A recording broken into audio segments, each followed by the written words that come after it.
Well, Patrick, thank you very much for that introduction. Can I just acknowledge the Mayor of the City of Playford and councillors, parliamentary colleagues, ladies and gentlemen. I'm going to talk about three things if I can. One is about the vision behind what is now St Pat's, what was, as Patrick said, the Australian Technical College, Adelaide North.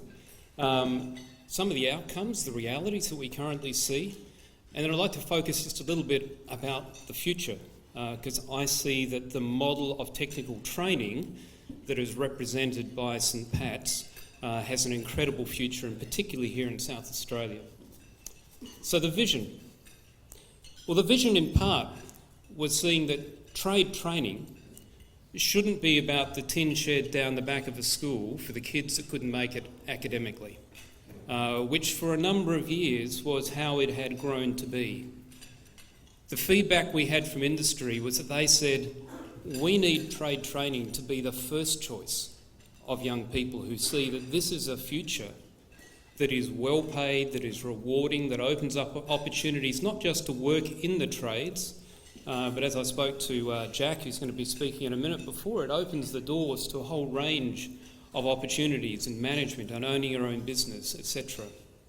The concept was to have a technical college that wasn't run by educators, albeit educators are important, but a college that was actually steered and governed by business, by the people who are going to employ, who said, we know what skills young people need. We know how to integrate their learning into our work practices and to set the governance and the direction and the structure of the college around what business needs, as opposed to just churning the handle of an educationally based sausage machine.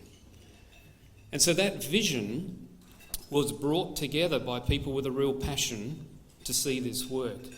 And I'd just like to acknowledge not only the business people who are here, people on the board, business owners, people who are involved in training, and I want to say thank you for your contribution to making St Pat's work.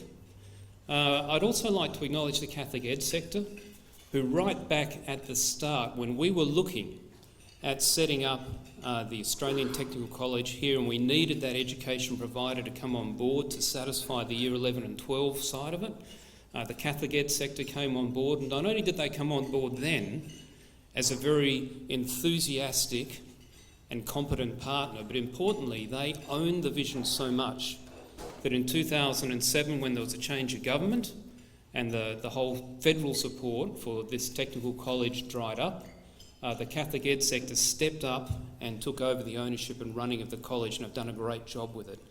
So I'd like to say thank you to them. But there's two other people here today I'd like to acknowledge. One is Pauline Davids. Her brother Max was a key part of this. He and a number of his ilk had looked back and seen the kind of trade training that DSTO, the Defence Science and Technology Organisation, used to do. And he had a real passion to see that connection between business and a college that would train people in trades. And the other is Dylan Watts. Ron, who used to run NABEC here, was key in those early days of actually networking with business owners to bring them together to be part of that initial push to establish the college. Neither of those gentlemen are with us anymore, but I just want to acknowledge Max and Ron and the work that they did to actually underpin what has become, I think, Australia's premier and most successful trade training venue. So thank you.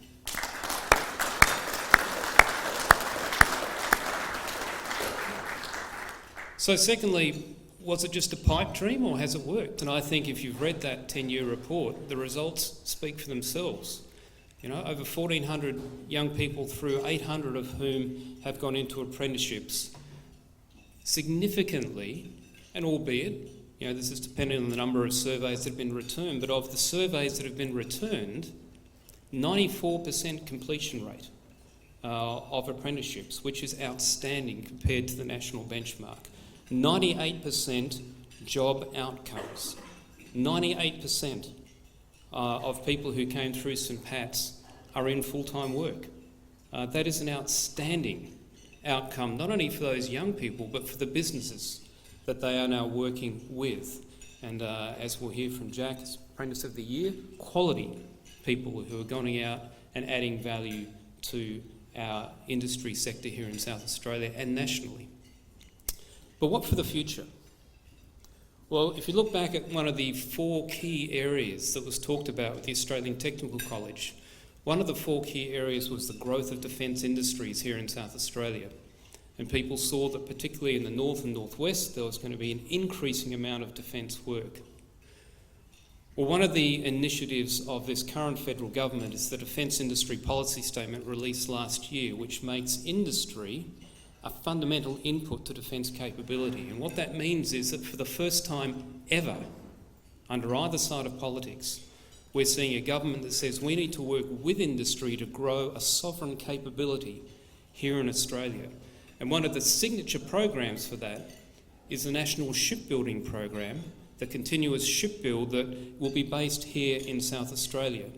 Just yesterday, we saw the sod turning ceremony down at Osborne, where there's significant investment by the federal government in the infrastructure at Osborne to establish South Australia as the hub, not only for the future submarine, but for the future frigate, the offshore patrol vessel, and for decades of shipbuilding beyond that. What that means for places like St Patrick's is that we will see industry ranging everything from boil making and working with metals through to electronics, engineering that covers all aspects of systems integration, electronics, the actual building of the ship, the construction work at Osborne, as well as things that perhaps won't cover, but all the additional requirement there'll be for accountants and people in marketing and communications and all those other elements go to underpin an industry.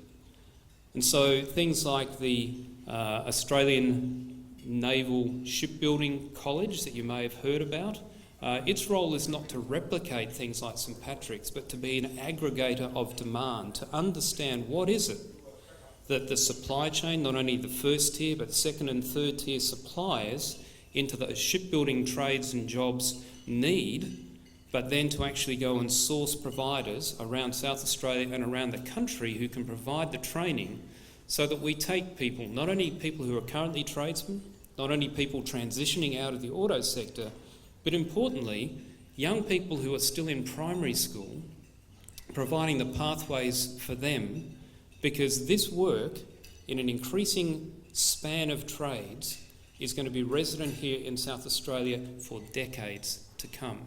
And the significant change in the government's policy around the continuous shipbuild and having the shipbuilding plan means that rather than having the peaks and troughs of work that we've seen in the past where you build up a workforce and then they all dissipate, this will be a steady drumbeat of work that will provide reliable opportunities for young people to get into trades, for small business to be in the supply chain, as well as having a sovereign shipbuilding capability and submarine building capability here in Australia. So the future, in my view, for St Pat's is incredibly bright, particularly in that area. I think it was the 4th area back in those original 4 areas that were underpinning the concept of creating a technical college here in the north.